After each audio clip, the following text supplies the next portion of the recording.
तर हे पहा, आपण इथे थोडासा असा वेगळा स्नॅक्स घेऊन आलेलो आहोत। आपण नेहमीच वडापाव, भजी, कचोरी वगैरे पावसाळ्यात खाऊन जर तुम्हाला कंटाळा आला असेल तर तुम्ही अशा प्रकारे थोडासा वेगळा असा स्नॅक्स ट्राय करू शकता। तोही मधुमक्का आणि पनीर हे दोन्ही साहित्य मिळून आपण हा स्नॅक्स तयार केलेला आहे। तुम्ही पाहू शकता किती छान असा दिसतोही आहे आणि खायला तर अगदी टेस्टी आणि थोडासा असा वेगळा आहे। तर त्यासाठी मी इथे अगदी सुरुवातीला अशा प्रकारे मीडियम साईजचे 6 असे बटाटे घेतलेले आहेत। ते आपण छान असे स्वच्छ पाण्यामध्ये धुवून घेऊया।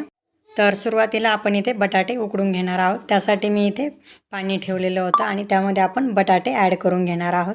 तर इथे पाणी खूप जास्त असं ठेवायचं नाही। तुम्ही पाहू शकता अगदी बटाट्याच्या वरती अर्धा इंचभर पाणी येईल एवढं ठेवायचं, म्हणजे जेव्हा बटाटे शिजतात, शिट्टी होते त्यावेळेस पाणी असं खाली जात नाही।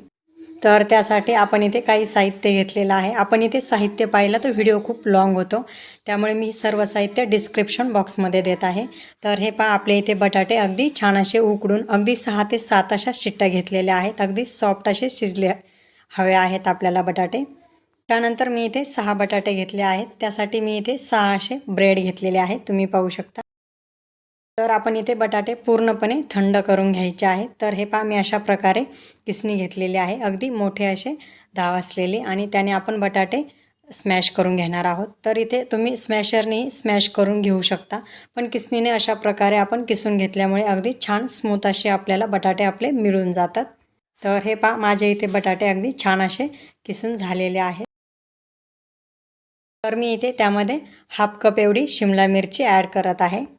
हाफ कप एवढे मधुमक्का, ती आपण इथे उकडून वगैरे काही घेतलेली नाही। त्यानंतर हाफ कप एवढं आपण इथे पनीर घेतलेलं आहे, तेही मी किसणीने अगदी बारीक करून घेतलेलं आहे। आणि हाफ कप आपण इथे कांदा घेतलेला आहे, अगदी बारीक असा कट करून। त्यानंतर हळदी पावडर, अगदी 2 ते 3 हिरवी मिरची कट करून घेतलेली। तुम्ही तुमच्या आवडीनुसार इथे मिरची कमी किंवा जास्त करून घेऊ शकता। गरम मसाला पावडर, त्यानंतर आमचूर पावडर, तुम्ही इथे आमचूर पावडर नसेल तर थोडासा लिंबाचा रस टाकला तरीही चालेल। त्यानंतर आपण इथे जिरे थोडेसे हातावर क्रश करून असे टाकणार आहोत, त्याने खूप छान असा फ्लेवर येतो। तर मी इथे 1.5 TBSP एवढं मीठ वापरलेलं आहे। तर तुम्ही इथे भाज्या तुमच्या आवडीनुसार कमी किंवा जास्त किंवा गाजर पीठ वगैरेही वापरू शकता। तर मुलं आवडीने खातात म्हणून मी इथे पनीर आणि मक्का वापरलेली आहे। तर आपण हे सारण डिप करून घेण्यासाठी एक स्लरी तयार करून घेणार आहोत। तर मी इथे 2 चमचे एवढं कॉर्नफ्लॉवर आणि 2 चमचे एवढा मैदा घेतलेला आहे।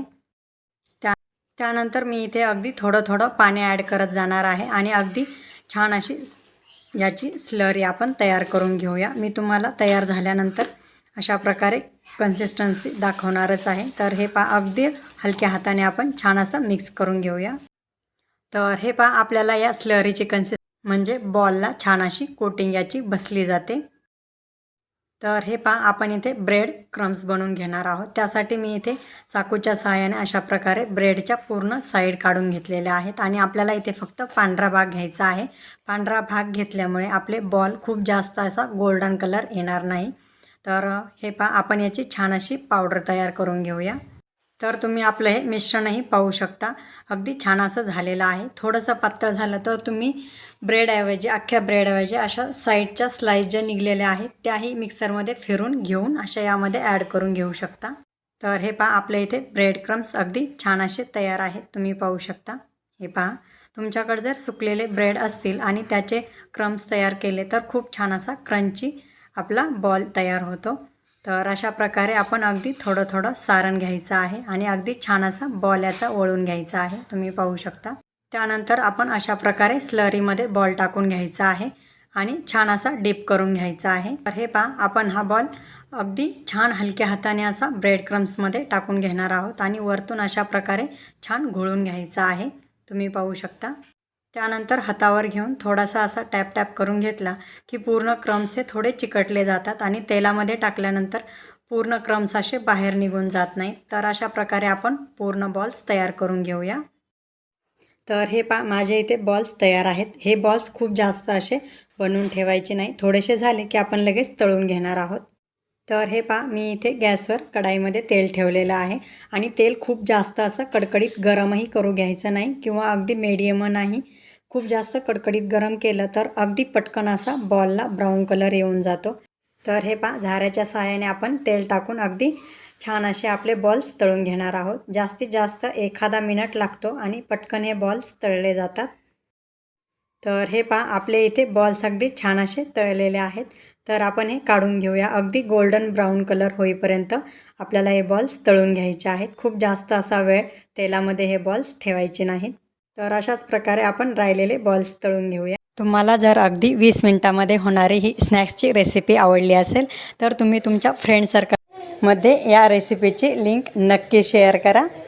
तर तुम्ही पाहू शकता किती छान आपले इथे बॉल्स तयार झालेले आहेत आणि हे आपण टोमॅटो केचपसोबत सर्व करू शकतो. तुम्हाला जर आपली ही रेसिपी आवडली असेल तर आपल्या चॅनलला नक्की लाईक करा, शेअर करा आणि हो, चॅनलला सबस्क्राईब करायला विसरू नका. अशाच नवनवीन व्हिडिओचे अपडेट मिळवण्यासाठी बेल आयकॉनही क्लिक करा. थँक्यू.